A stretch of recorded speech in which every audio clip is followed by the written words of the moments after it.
गुजरात के अहमदाबाद में बड़ा हादसा हुआ है। एयर इंडिया का फ्लाइट नंबर AI-171 उड़ान भरने के कुछ ही मिनट में क्रैश हो गया।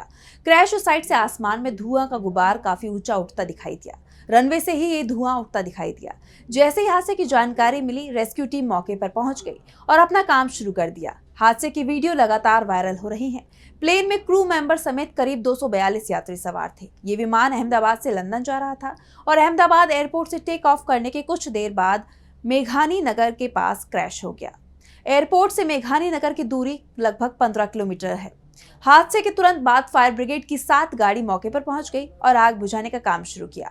ऐसे में एयरपोर्ट के सभी रास्ते बंद कर दिए गए। हादसे का शिकार हुआ विमान बोइंग कंपनी का बनाया है। बोइंग 787 ड्रीम लाइनर को एयर इंडिया ने 11 साल पहले अपने बेड़े में शामिल किया था।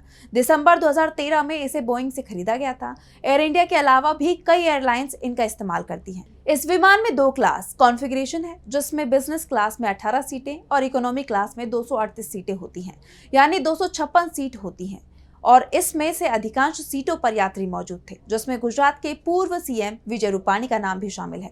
वहीं इस घटना के बारे में जानकारी देते हुए DGCA ने बताया कि अहमदाबाद से लंदन की तरफ उड़ान भरने वाली एयर इंडिया की फ्लाइट 2787 ड्रीम लाइनर विमान एक रिहायशी इलाके में दुर्घटनाग्रस्त हो गया है। इस विमान ने दोपहर 1:38 पर उड़ान भरी थी। उड़ान भरने के 5 मिनट बाद ही ये विमान दुर्घटनाग्रस्त हो गया। घटना के वक्त विमान में pilot in command Sumit Sabharwal, सह पायलट क्लाइव कुंदर के साथ 12 क्रू मेंबर और 232 यात्री सवार थे। कैप्टन सुमित सभरवाल एक LTC हैं, जिन्हें 8200 घंटों का अनुभव है।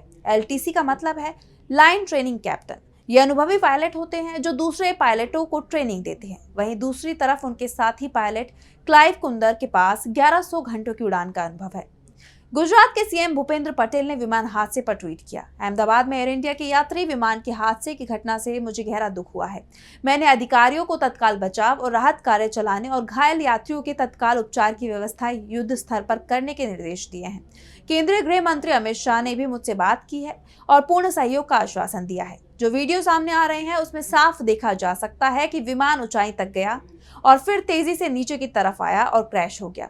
हालांकि अभी तक इस हादसे की असली वजह का पता नहीं चल सका है, लेकिन इस घटना ने कई बड़े सवाल खड़े कर दिए हैं। क्या ये मानवीय भूल के चलते हुआ हादसा है, या फिर कोई तकनीकी खराबी के चलते विमान क्रैश हुआ, या फिर ये किसी साजिश का शिकार हुआ है?